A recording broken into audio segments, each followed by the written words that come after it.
Hello, Naked Parent Nation, and welcome to today's episode of the Naked Parent Podcast. My name's Chad Ratliff. I'm your host today. So grateful to be here and so grateful to be with another parent who's willing to share their story. Her name is Amy Waggoner. Did I say that right, Amy? Yes, you did.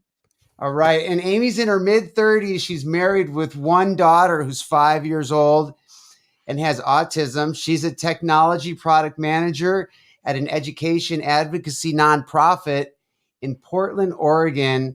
And she's starting the kindergarten journey this fall. So, welcome to the show, Amy. Thanks for being with us. Thanks for having me. I'm really excited to be here and share more stories of autistic little girls out there in the world.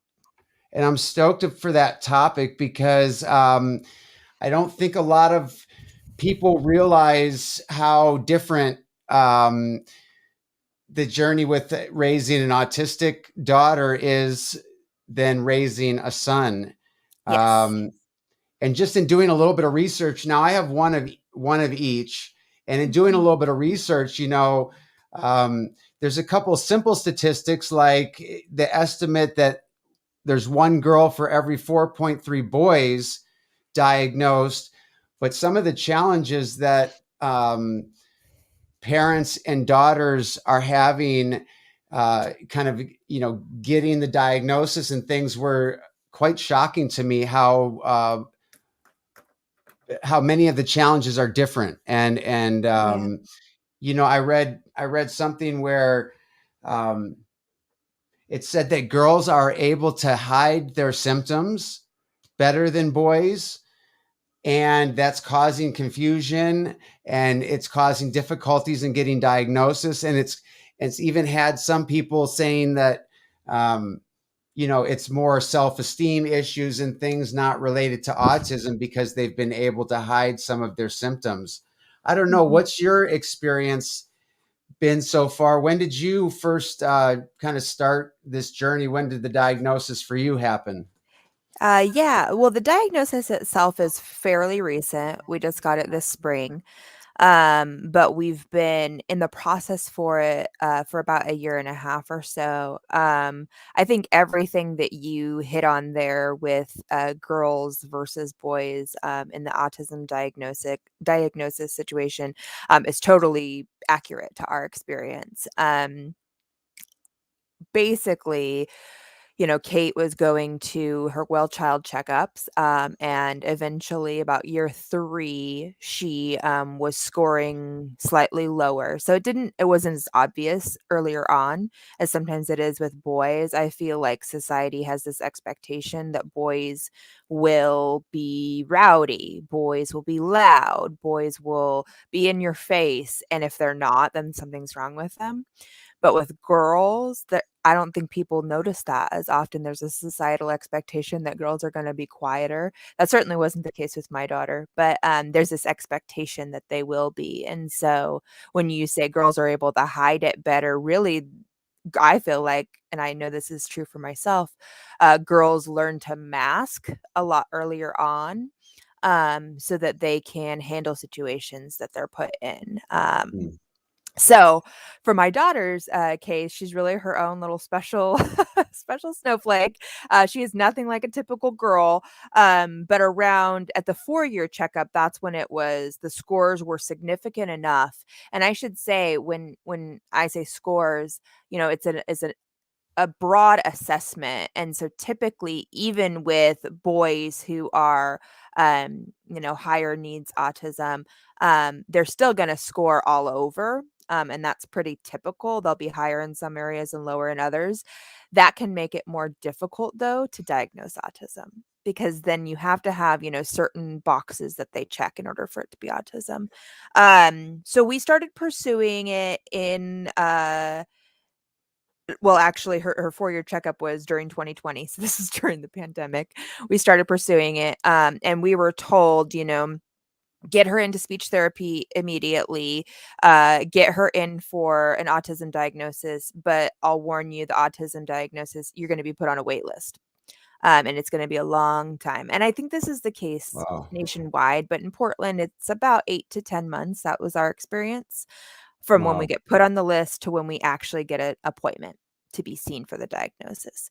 So in the meantime, we did speech therapy. And then about April, May of this year, we got in for the diagnosis, and she was diagnosed with autism spectrum disorder, global developmental delays, and mixed receptive expressive language disorder.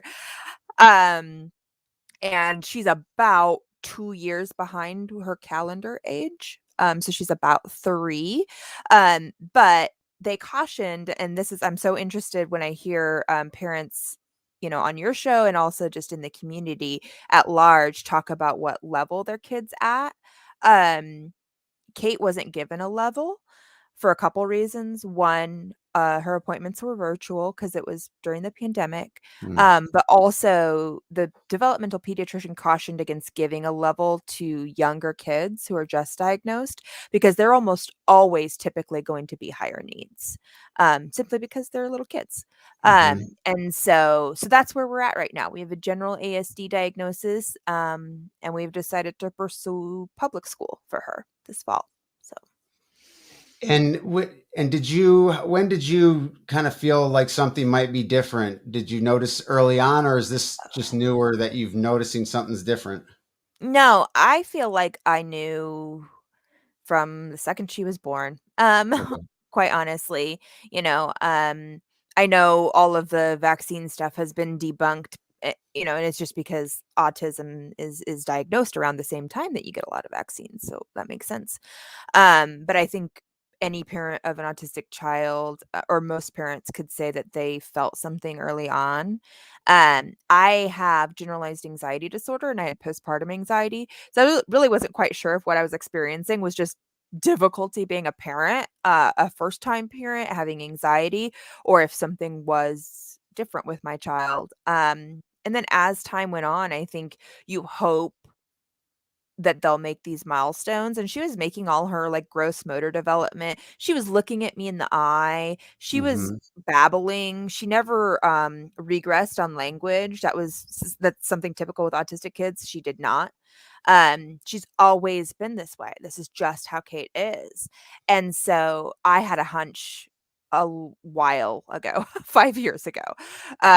But, the development has to happen and they have to check all these boxes. And frankly, when your child looks you in the eye and can babble at you, as a baby, you're not thinking autism. You're thinking, oh, maybe I have an inkling, but it's definitely not this because autistic kids aren't supposed to look at you, you know? Right. Right. So certainly not the case for all autistic kids. Yeah. Is there anything that, in this, um, sometimes it seems different in as far as how long it feels for a parent than it, kind of the way the world assesses time. But in this short period of time that you've been on this journey, is there is there anything that you wish you knew then that you know now? Is there anything that you would have done differently, or are you kind of on the path that you feel you're supposed to be Yeah. on? Um, I feel pretty good about where we're at now, but I think, there are a couple things for myself. I feel like parents deserve all the mental health treatment in the world, so make sure you get your own mental health treatment because being in the Definitely. right mind space for yourself, you'll be able to be there for your children. So that's one. I wish I had done that earlier on. My second though is really about like trusting your child. I learned in this past summer I did a program. I don't know if it's called the same thing everywhere, but in Portland at OHSU, it's called Project Impact. And it teaches parents basically kind of how to be speech language pathologists at home. Not Oh, really, wow. but somewhat, and it begins with focusing on your child, then working on the communication, all the way up to actually presenting obstacles for them so that they have an opportunity to learn. But like learning that the basis of it is focusing on your child. Um, that is, I wish I had known that earlier on. It wasn't about what I wanted her to do or what society wanted her to do or what the task at hand was. Because truly, if I start focusing on her and even just get down to her level, sit exactly like she's sitting, start making the sounds she's making to mimic her and make her feel like she's in a safe place, everything is possible at that point. It's like she is so capable, but when we don't stop and put ourselves in that mindset that she is in or that the autistic person is in, we're going to assume that so many things are impossible that just aren't. Um, Wow. and so that's something I learned this summer that I wish I had known so much earlier on is, put we as, and I don't even consider myself fully neurotypical, but we as neurotypical folks, um, really have to push ourselves. It's upon us to meet neurodiverse people where they're at. And I think just learning that literally the first step before you ask oh, it's so hard for me to learn to don't ask a question, Amy. Don't ask a question. Just be there with her. Don't even ask her what she wants Mm. or if she wants this or that. Just be there with her. Like that simple concept really, and I'm not perfect at it, but it gets me back to the core when, things are tough. So, Wow, that's deep. That's deep. And I learned that slowly through having great um, caregivers in my life. The better the support staff, they're the ones that teach me, like by watching them. And then all of a sudden I see these things that I didn't even realize were possible. And then I'm like, oh my gosh, I'm the dad. And I didn't give my kid that enough yeah, credit to do half of what they're showing me is possible. But absolutely. I believe it's a lot with what you're saying. It's by them getting in their world and not. Yeah, I love what you just said. That's You'll have to re-say that for me so I can understand it better again. So how about for you, and how are you knew this from the beginning, but yet it's still new. How are you dealing with all of this? Um, I think it was when it's something you always have in the back of your mind, when it is actually said out loud, like when my husband and I got the diagnosis, we cried. It was emotional, you know.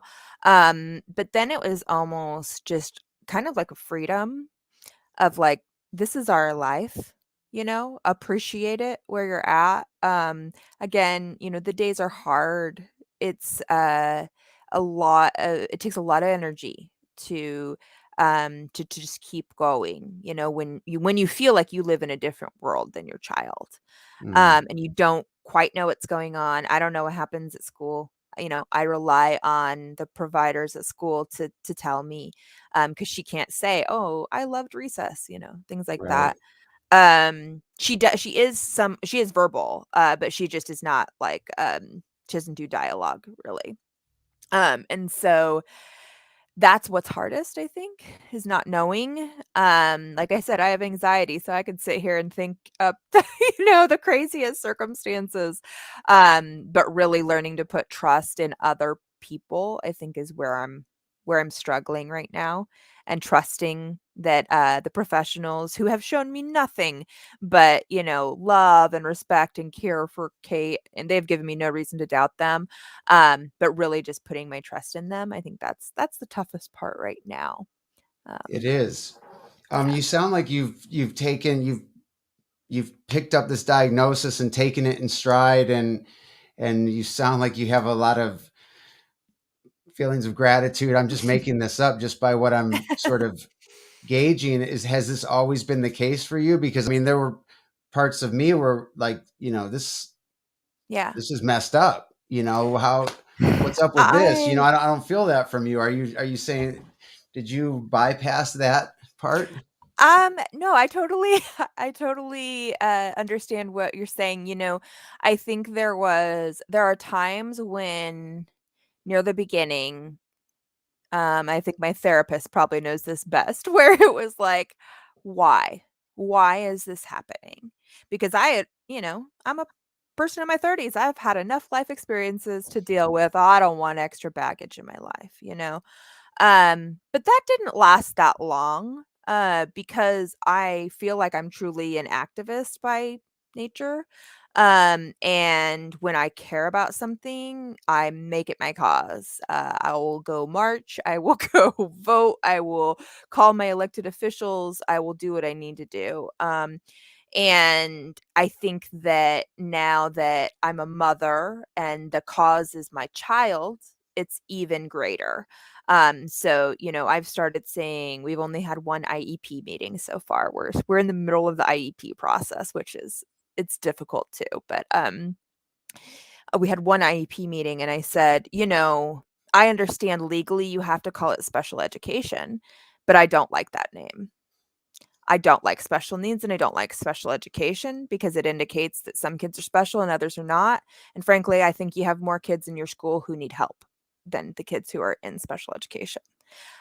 So I'm going to advocate for calling it accommodated learning. I know you have to call it special education, but this is something I'm trying to beat the drum for or excuse me, I don't want to use that term, but I'm trying to grow a community to try to change things in the public school system because I want to envision a world where mainstream schools, I hate that No Child Left Behind political stuff, but it really truly where it is accommodating all kids. And when we call things special education or talented and gifted, I was in tag. I was one of those kids. And you know what? I felt unique and special and I got to do things other kids didn't get to do. And there's a place for that, but not at the expense of otherizing kids, and at the same time, not taking care of this wide swath of students in the middle who we just assume are neurotypical because they don't have obvious issues. So, so that's when I Yes. started seeing that and realizing my husband and I could have benefited from this at a younger age if schools were more like this, or if families or if society was more like this. I don't like to sit with things that I don't feel are right. So that's kind of what this turned into for me. I love that. I definitely would look for your somebody that was like you to figure out what kind of group I wanted to participate in. I can like feel your passion, and I think you're right on. I love accommodated learning. How about for your husband? Has the journey been different for him? As it or are you do you both feel like you're kind of taking it Yeah. in similar stride? I think we're pretty similar at this point. I think there were I don't feel like he saw as early on some of the things with Kate that I did. But we joke, she's still attached to me at the belly button. That's like her favorite part of my body. She's very attached to me and I feel like in some cases we're one body, and I maybe that's just common with mothers. But I felt like I knew early on. So I think for Clark, it was more gradual. He really wasn't sure, and he needed the professionals to show him why they were saying the things they were saying. Okay. But that being said, once that happened, he was like, yes, okay, I get this. This is my child. There was never any and never any denial, never, and thankfully he's actually I worked out of the home until the pandemic. Now I work from home full time. But I worked out of the home and so he was Kate's primary caregiver, and so he would see her do like she would sing full songs. She would line up all her toys before we realized that was a total autistic Right. trait. Right. um and he would be like, no, my daughter is so smart, how could she be autistic, Amy? Like, I don't get that.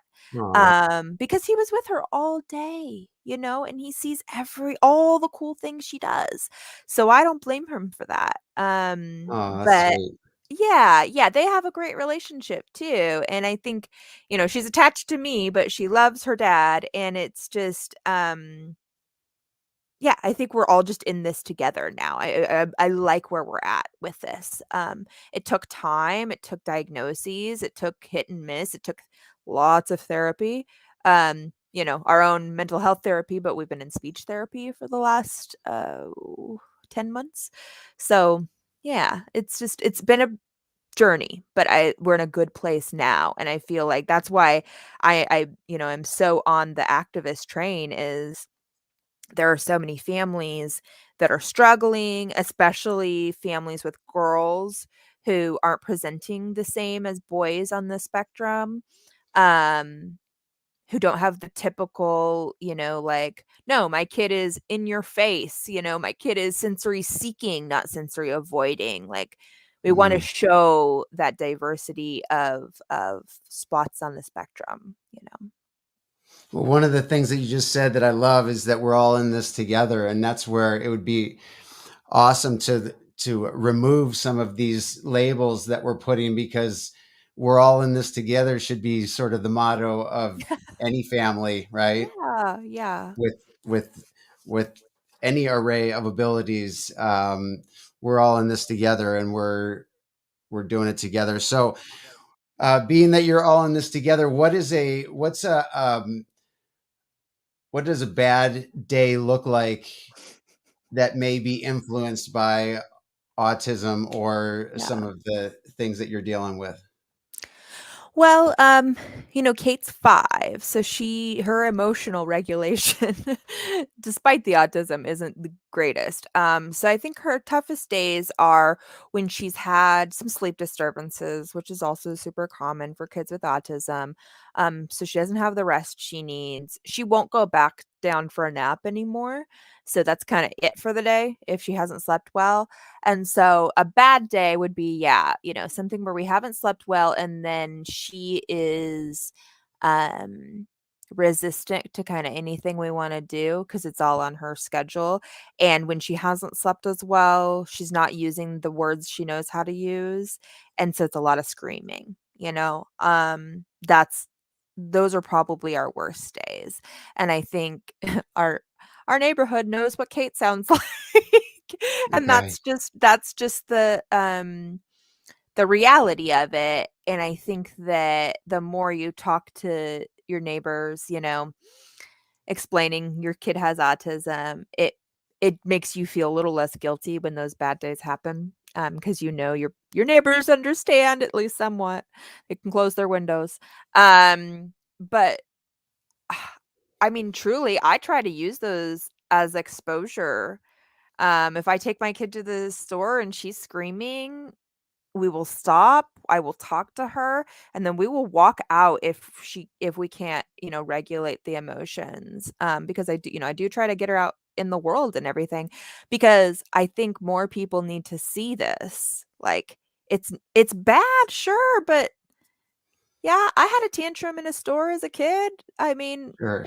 w we have, you know, fender benders in parking lots and adults get into arguments in a parking lot. Like this Sure. happens, people, where we have emotional outbursts.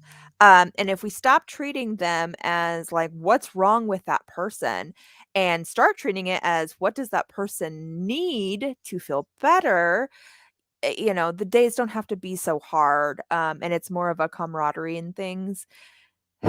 That does not mean I'm not frustrated in those days, and I don't say, "I need to take a walk. Clark, you need to watch her."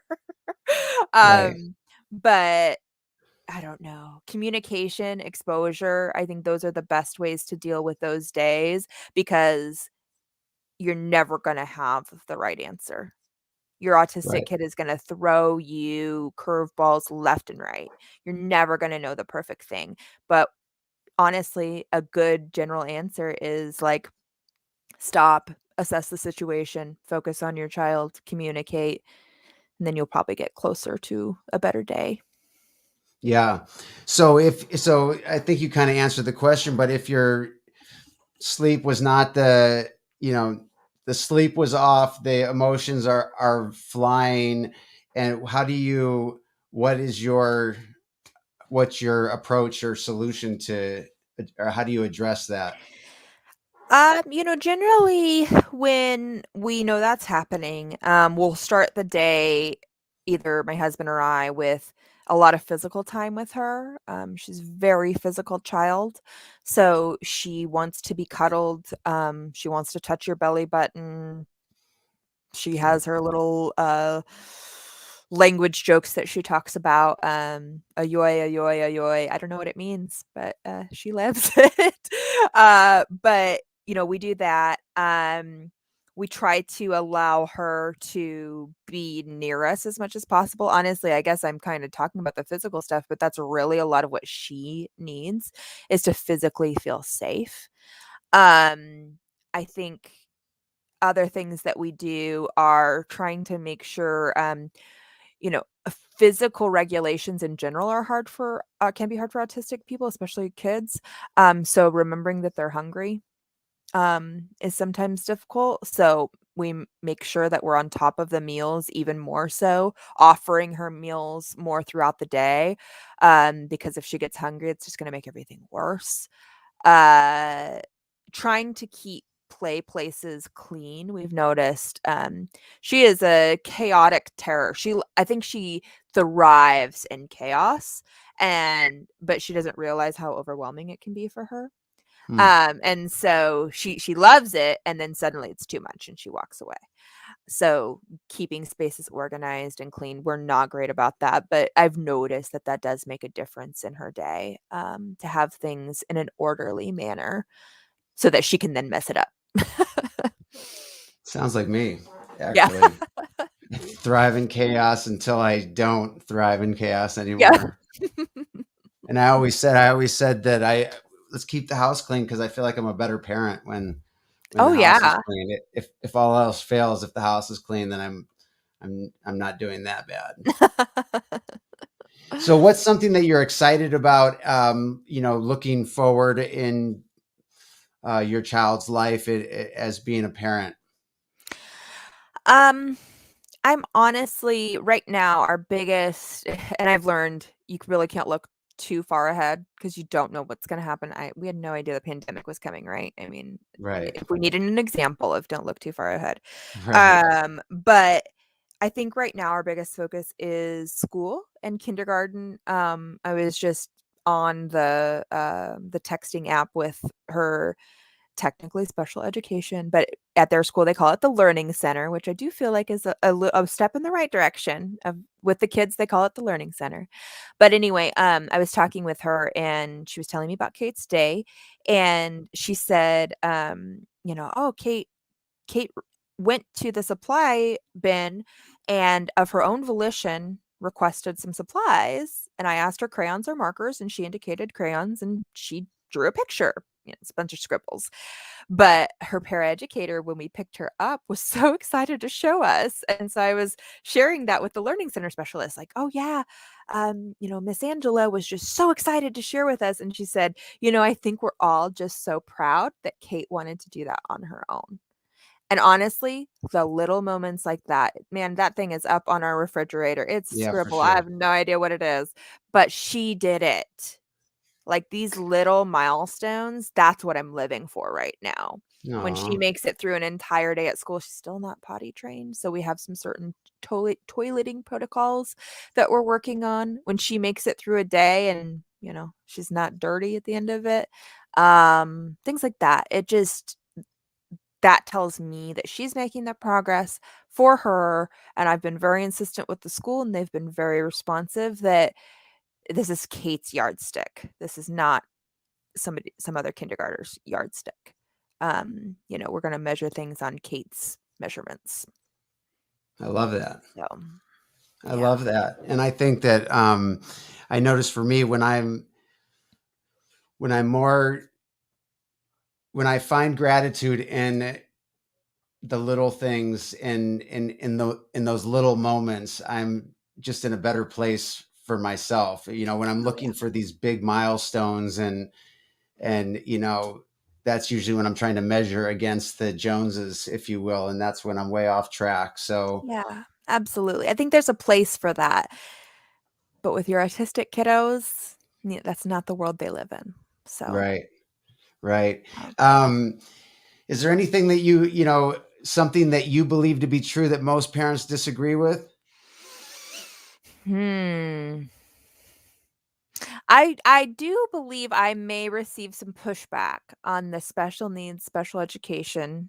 Um, stuff, not because I've received any so far, but because I believe there are kids with very high needs that do need very different things than neurotypical kids. I think I wanna be clear when I'm saying that what I mean is even more kids have needs, and we shouldn't otherize just the kids who have the most needs, Hmm. because we're really doing a disservice to other children.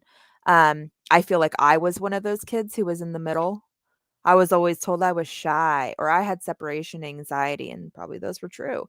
But I also had anxiety, and maybe I was a little neurodiverse, and maybe I should have received certain treatments at a younger age. And so I think that um, that is something I might receive some pushback on, and I am open to the conversation because I feel like this is something that doesn't exist right now, a proper name and a proper way to assess all kids going into a public school.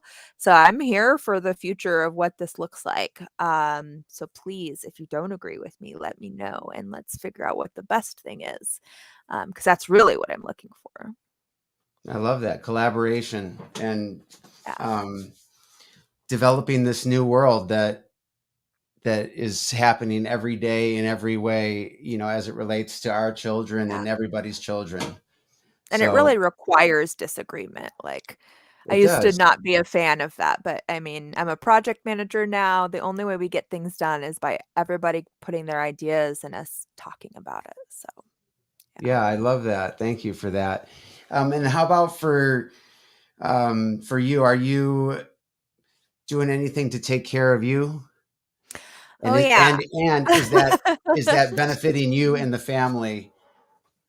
Yeah, so as I said, I go to therapy. I also, have some, like, my own self-interests, and I feel like putting some structure in the home, like there's a lock on our office door, for instance. All the arts and crafts supplies that are mine, that I wanna work on for my personal time are back here and Kate's are up front, So just, I think one of the biggest things with having an autistic daughter and also, having so much be in the home, like she was never in a daycare facility or anything like that, uh, I started being resentful if she would want my things. Hmm.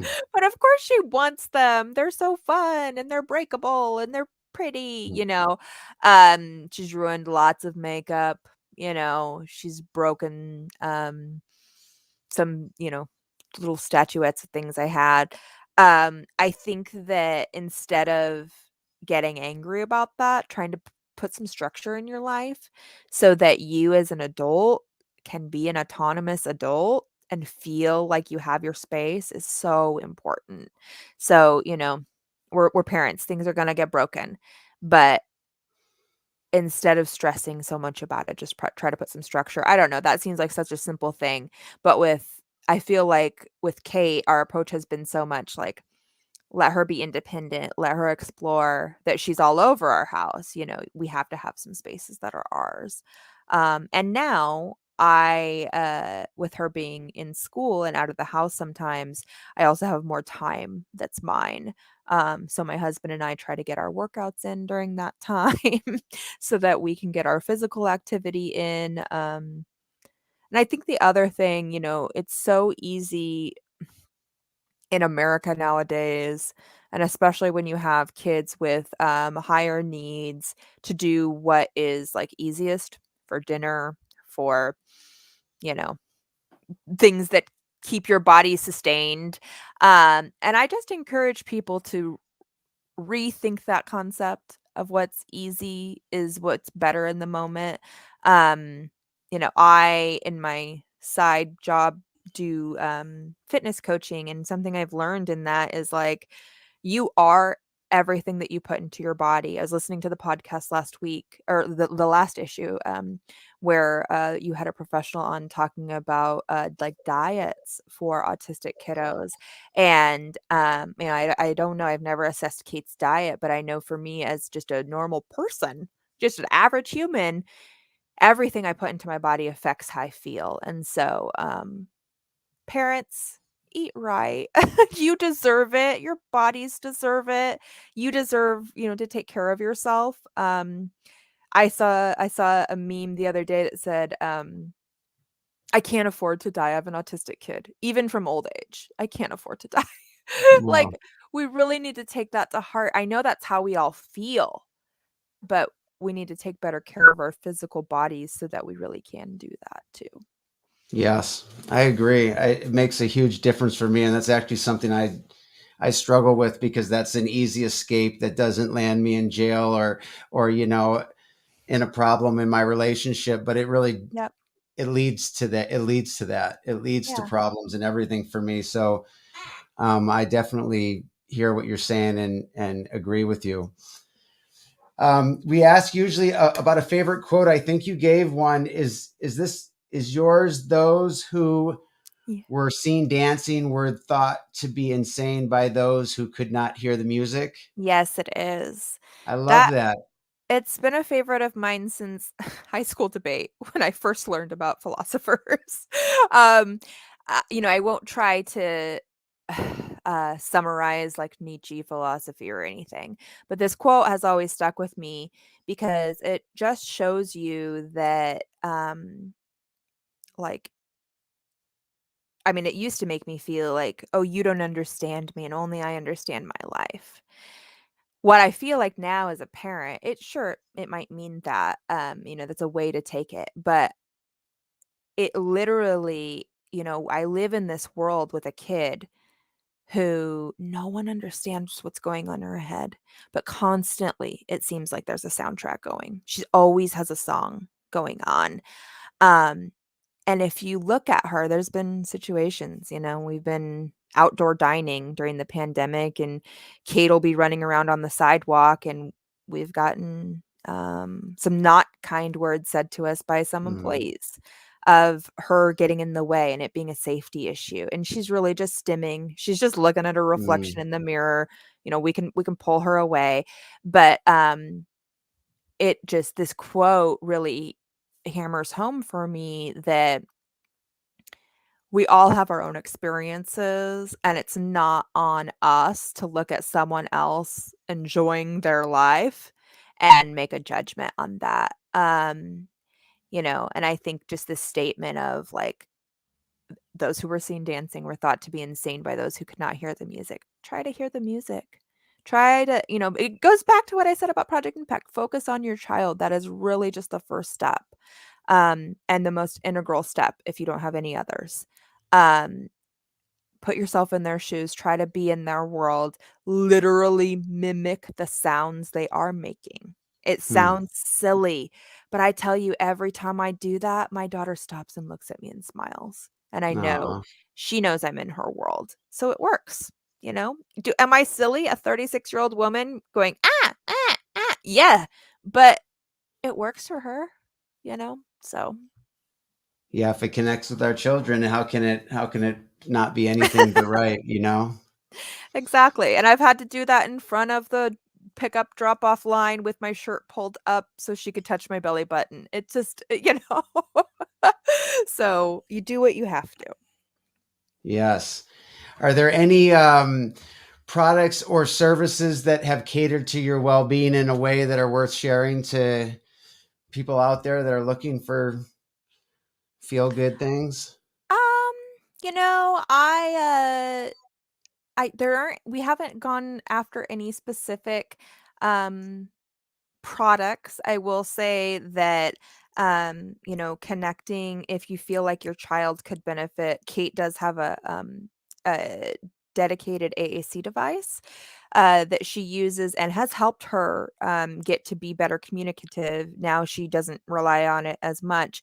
But if you feel like, devices, things like that are something that your child could benefit from, I really encourage you to seek out the different autism centers in your community. Ours was we went through OHSU, so it's a state facility, the state school, and hospital. So, maybe things are a little bit different than a private facility, but they offered, if you didn't have insurance, we can apply for a grant and it's, almost 100% guaranteed to help with the cost of this.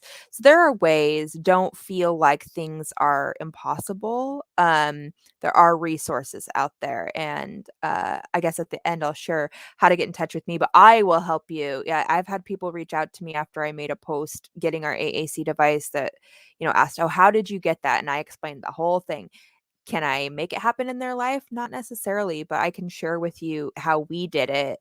We're not a high income family. I work at a nonprofit. Like, my husband is building his own business at home. I totally understand being in a bad financial situation. But don't let that stop you, because there's so much that's possible. Even if you don't get a device, like, I'll send you a bunch of printables and you can cut them out and use those with your kid. Like, there's a lot out there. You don't have to do it alone. So no Cool. specific products, but resources. I like that. I like that. And well, um, we do like a round robin where it's one word to one sentence answers to a few questions just to get a few more um, things, a few more views of yours if you're up for it. Yeah. All right. What is the best advice you have received? Focus on your child.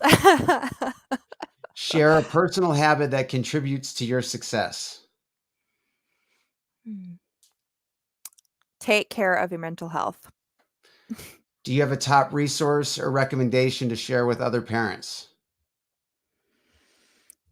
Um, I would say going look up the hashtag actually autistic on Instagram. You'll find a lot of people you can follow that will give you actually autistic advice from actual autistic people, um, instead of marketing companies. Cool. What's the next thing on your list you want to add for your individual well being? Hmm. I am seeking my professional project management certificate. So that is what's next on my professional list of, like, what I want to do for myself. Have that certification. So yeah. Cool.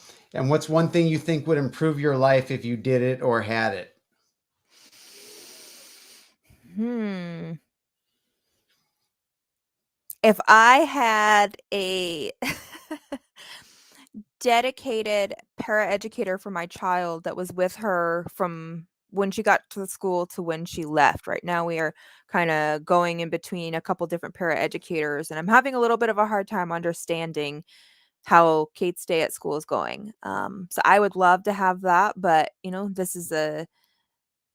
guess this is a short answer. This is a factor of the school system. So I'm trusting and I'm advocating, and we'll get there. I love that.